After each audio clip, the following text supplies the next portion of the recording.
एक अजीब सवाल है।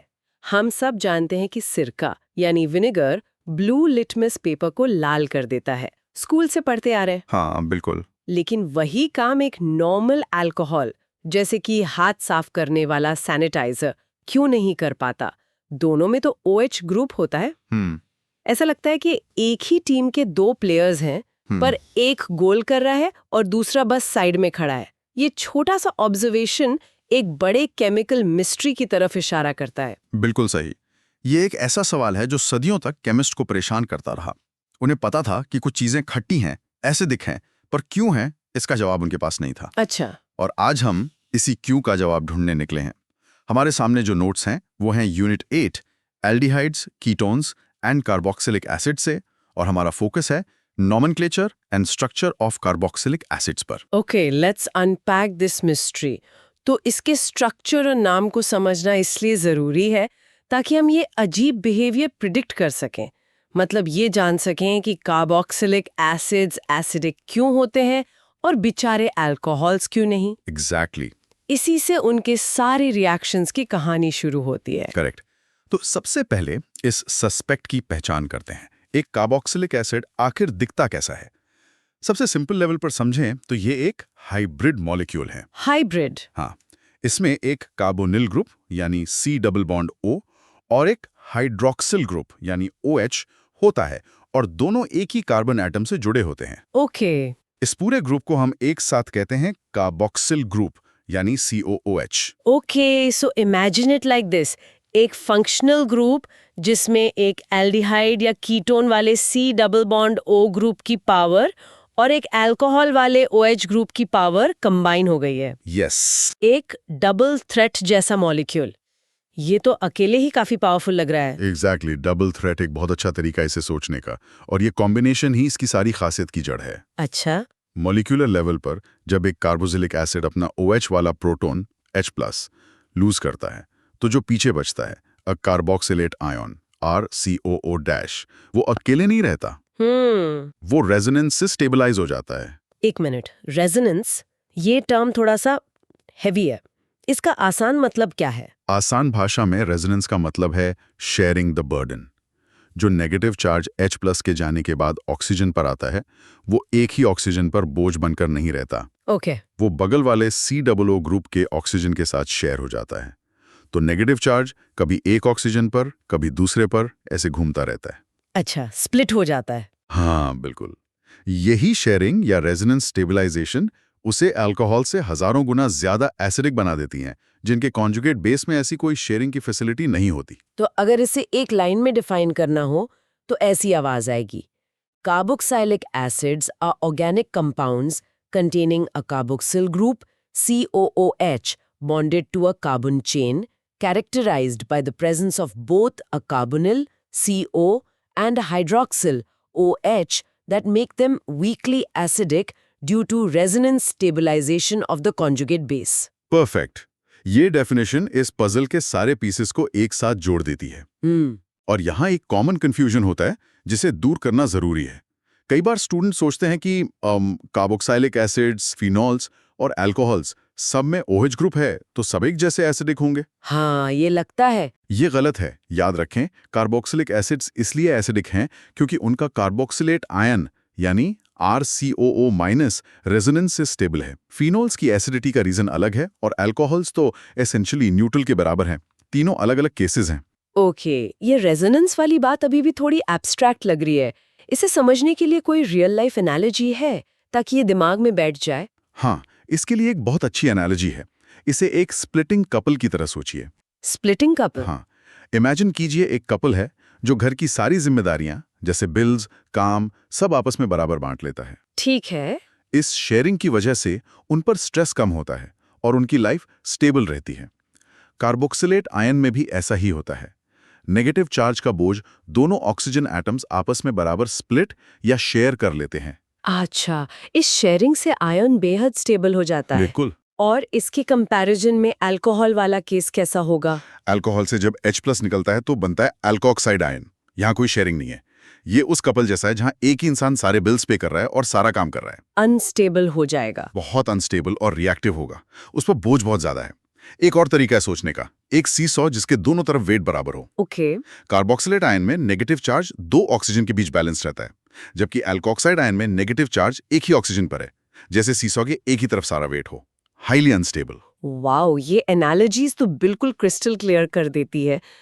तो what does this all mean? हम इनकी नेमिंग और स्ट्रक्चर अलग से पढ़ ही क्यों रहे हैं? इस कॉन्सेप्ट की जरूरत क्या पड़ी? जरूरत इसलिए पड़ी क्योंकि इसके बिना हम डिस्टिंग्विश ही नहीं कर पाते कि ये कंपाउंड कार्बोक्सिलिक एसिड है या कुछ और।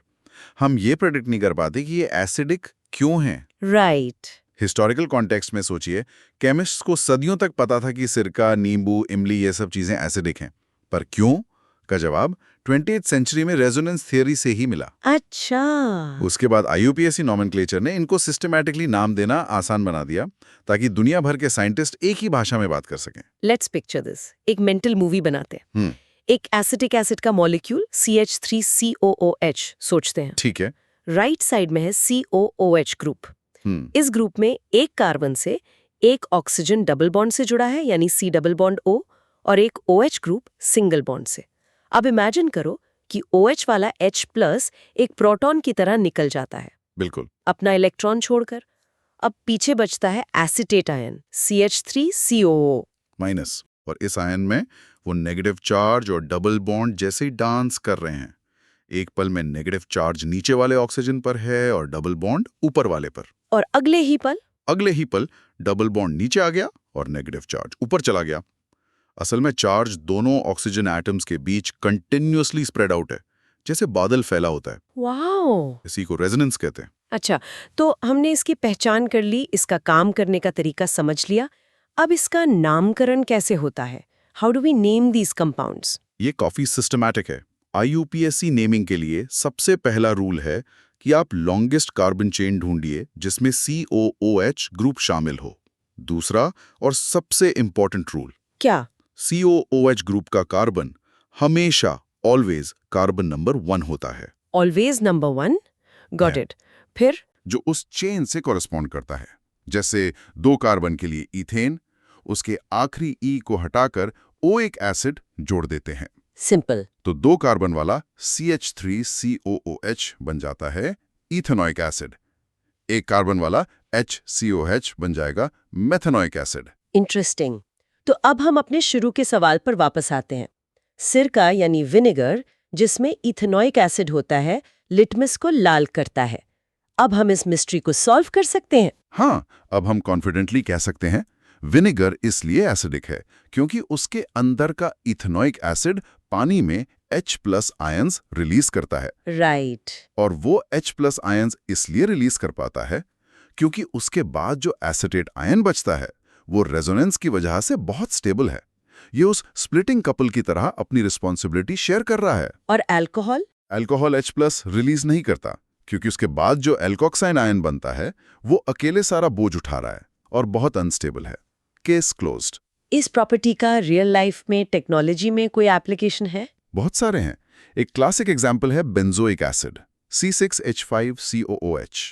इसे फूड प्रिजर्वेटिव की तरह सॉसेज और पिकल्स में इस्तेमाल किया जाता है। ओह। उसकी एसिडिक नेचर उसको आसानी से माइक्रोबियल सेल्स के अंदर जाने देती है।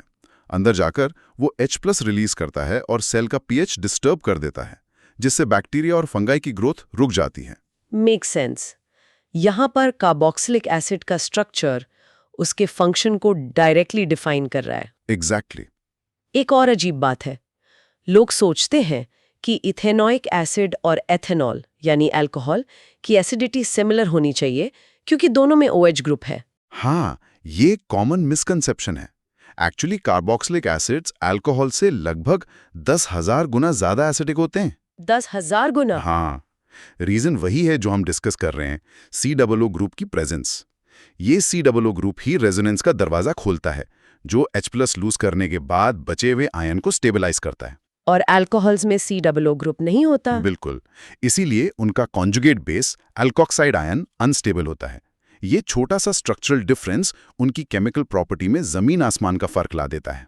ओके, ये सारी इन्वेस्टिगेशन बहुत फैसिनेटिंग रही है। अगर हमें इस केस फाइल के सबसे इंपॉर्टेंट पॉइंट्स को समराइज करना हो तो वो क्या होंगे? कुछ एग्जाम सेफ पॉइंट्स? ठीक है, चलिए ऐसा करते हैं। पहला और सबसे important point, The carboxyl group COOH consists of a carbonyl COO and a hydroxyl OH bonded to the same carbon. ये दो अलग-अलग ग्रुप्स नहीं हैं, ये एक यूनिट है. Ends in oic acid and the carboxyl carbon is always carbon number 1. बिल्कुल. ये रूल नेमिंग को बहुत आसान और कंसिस्टेंट बना देता है. Third and most important, इस पूरी डिस्कशन का दिल, carboxylic acids are acidic because the conjugate base carboxylate ion is stabilized by resonance. Yes. यही वो क्यों है जिसका जवाब हम ढूंढ रहे थे. And finally, a point of comparison. Alcohols are not acidic because their conjugate base, alkoxide ion, has no resonance stabilization. इस एक लाइन से ही विनेगर और सैनिटाइजर का फर्क साफ हो जाता है. सही कहा. तो आज जो हमने मटेरियल देखा उसका सार ये है, कार्बोक्सिलिक एसिड्स का यूनिक स्ट्रक्चर, यानी एक ही कार्बन पर COO और OH ग्रुप का कॉम्बिनेशन उन्हें स्पेशल प्रॉपर्टीज देता है. उनकी एसिडिटी का राज उनके कॉन्जुगेट बेस कार्बोक्सिलेट आयन की स्टेबिलिटी में छुपा है. इसे समझने के लिए स्प्लिटिंग कपल या बैलेंस्ड सीसॉ की एनालॉजी बेस्ट है. हाँ, जहाँ नेगेटिव चार्ज 2 ऑक्सीजन एटम्स पर शेयर होता है. एग्जैक्टली. हमने इसका रियल लाइफ एग्जाम्पल विनेगर के एसिडिक नेचर में और बेंजोइक एसिड के फूड प्रिजर्वेटिव एक्शन में देखा. और सबसे जरूरी बात जो याद रखनी है वो है इनका अल्कोहल से डिफरेंस. सिर्फ OH ग्रुप होना एसिडिटी की गारंटी नहीं है. कॉन्जुगेट बेस की रेजोनेंस स्टेबिलिटी ही असली गेम चेंजर है. बिल्कुल. एक आखिरी सवाल छोड़ जाते हैं. सोर्सेज में मेंशन है कि अमीनो एसिड्स जो लाइफ के बिल्डिंग ब्लॉक्स हैं, जिनसे हमारे शरीर के सारे प्रोटीन्स बनते हैं, उनमें भी एक कार्बोक्सिलिक एसिड ग्रुप होता है. This raises an important question. अगर लाइफ की नींव यानी प्रोटीन्स उन्हीं अमीनो एसिड से बनते हैं तो क्या इसका मतलब ये नहीं कि एसिडिटी का कॉन्सेप्ट और रेजोनेंस स्टेबलाइजेशन का प्रिंसिपल लाइफ की केमिस्ट्री के लिए फंडामेंटल है? शायद लाइफ का पूरा केमिकल बैलेंस, हर एक प्रोटीन का आपस में इंटरैक्ट करना इसी नाजुक एसिड बेस इंटरप्ले पर टिका हुआ है. ये सोचने वाली बात.